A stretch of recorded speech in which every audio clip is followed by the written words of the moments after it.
과일즙, 건강에 좋다고 생각하셨죠? 건강 생각해서 과일즙 하루에 한 팩씩 꼭 챙겨 드신다고요? 포도즙, 사과즙, 배즙처럼 달콤하고 시원한 과일즙, 마트에서도 흔히 보이고 100% 착즙이라는 문구도 있어서 왠지 몸에 좋은 것처럼 느껴지시죠? 그런데요, 이런 과일즙이 오히려 건강을 해칠 수 있다는 사실 혹시 알고 계셨나요? 특히 당뇨, 고혈압, 암이 걱정되는 분들이라면 이 내용 꼭 읽어보셔야 합니다. 첫 번째, 과일즙에는 식이섬유가 거의 없습니다. 과일은 원래 껍질과 과육 사이에 식이섬유가 풍부합니다. 이 식이섬유는 혈당이 천천히 올라가게 도와주고 장 건강에도 좋고 포만감도 오래가게 해주는 역할을 하지요. 하지만 과일을 즙으로 만들면 껍질과 건더기는 다 걸러지고 당분만 진하게 남습니다. 즉, 우리가 흔히 마시는 과일즙에는 몸에 이로운 식이섬유는 거의 없고 혈당을 확 올리는 당분만 들어있는 셈입니다. 이렇게 흡수가 빠른 당분을 빈속에 마시게 되면 혈당이 갑자기 치솟고 그걸 잡기 위해 췌장이 인슐린을 급하게 분비하게 됩니다. 이 과정이 반복되면 췌장이 지치고 인슐린 저항성이 생기기 쉬워지며 결국 당뇨 전 단계나 비만으로 이어질 수 있습니다. 두 번째, 과일즙에 들어있는 당은 간에 무리를 줄 수 있습니다. 과일에는 과당, 프럭토스라는 당이 포함되어 있는데요. 이 과당은 우리 몸에서 간을 통해 대사됩니다. 적당히 섭취할 땐 괜찮지만 과일즙처럼 고농도의 과당을 매일 섭취하게 되면 간은 과잉당을 처리하느라 계속해서 일을 하게 됩니다. 그 결과 지방간이 생길 수 있고 간 기능이 떨어지거나 피로감이 심해질 수 있습니다. 특히 간이 약하신 분들이나 기저질환이 있으신 분들께는 더 부담이 되겠지요. 게다가 과일즙은 제조 과정에서 설탕, 포도당, 인공 감미료가 첨가되는 경우도 많습니다. 이렇게 되면 당분 섭취량은 더 늘어나게 되고 몸에 염증 반응을 유발할 가능성도 커집니다.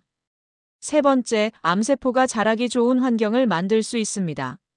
몸에 당분이 과도하게 많아지면 세포 주변에 염증이 생기기 쉬운 환경이 만들어집니다. 이 염증이 계속되면 면역력이 떨어지고 심한 경우 암세포가 자라기 좋은 상태가 됩니다. 실제로 당분을 많이 섭취하는 사람일수록 암 발병률이 높다는 연구 결과도 여러 차례 나왔습니다. 물론 과일 그 자체가 나쁜 것은 아닙니다.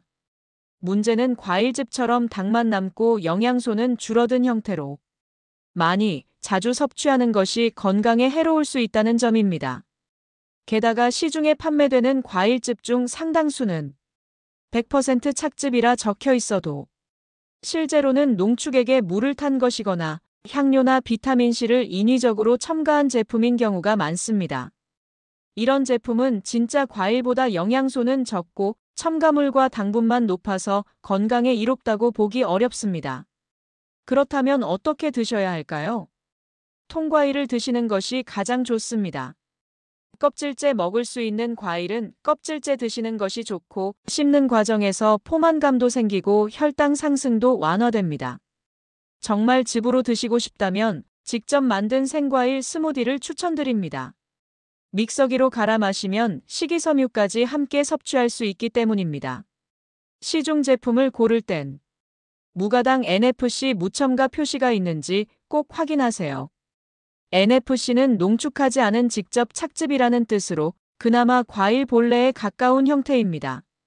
마지막으로 맛있는 것보다 중요한 건 성분표 확인입니다. 당분 함량, 첨가물 여부를 꼼꼼히 보시고 내 몸에 꼭 필요한 선택인지 한 번 더 생각해 보시는 게 좋습니다. 건강을 생각해서 챙겨 드시는 과일즙, 오히려 건강을 해치는 경우가 있을 수 있다는 점, 이제는 꼭 기억하셨으면 좋겠습니다. 하루 한 팩의 습관이 몸 안에 당분을 쌓고 염증을 만들고 심지어 암세포에게 영향을 주는 꼴이 될 수도 있습니다. 과일은 자연 그대로 껍질째, 통째로 드시는 것이 가장 좋습니다. 건강을 챙기고 싶을수록 화려한 포장보다는 작은 성분표를 먼저 보세요. 엄마의 건강한 삶을 응원합니다. 사랑해요.